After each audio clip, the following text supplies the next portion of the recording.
Chris has done really well with our company. He helped us with our new branch in Atlanta, Georgia.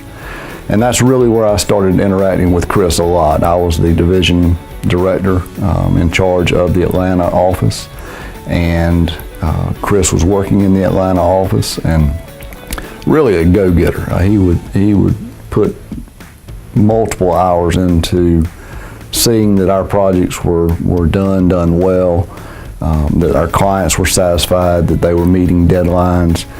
And that was really where, I got really exposed to Chris's tenacity and his ability to get things done. I'm currently the senior principal owner of EMC, as well as the senior vice president. We basically have two divisions, the East Georgia and the West Georgia division. I'm also the West Georgia division manager, which encompasses the Atlanta, Thomaston, Columbus, Valdosta, Albany offices, to which I manage.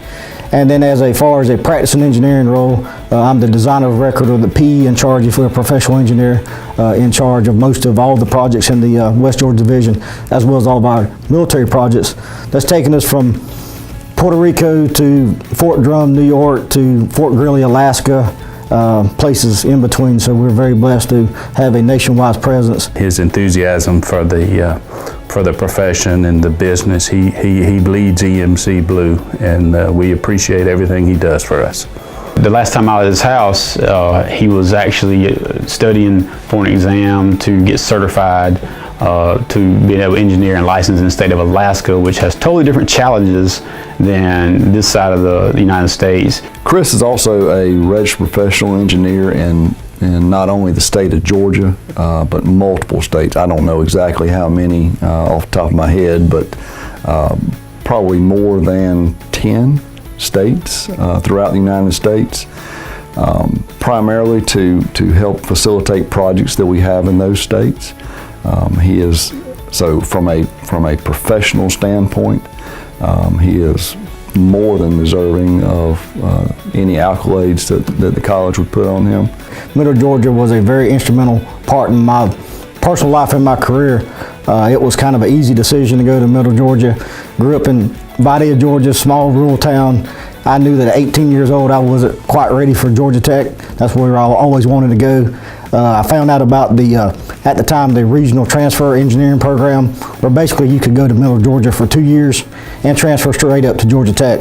All of us get caught up in the requirements of our job, and it's hard to look beyond that and actually say, well, I've got to devote some time to support the profession. And he's actually done that with a quite busy schedule. He is very active in the community. His time is limitless.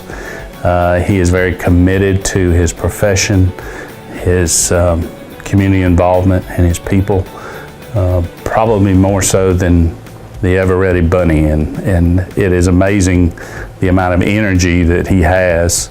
My presence here in Columbus, it's been a good fit for me. It's one of the smallest big towns I ever lived in, so that's kind of a natural pull for me. There's a lot of things to do for young professionals in the community. I'm active in the Chamber of Commerce, serve on the transportation and environmental committees.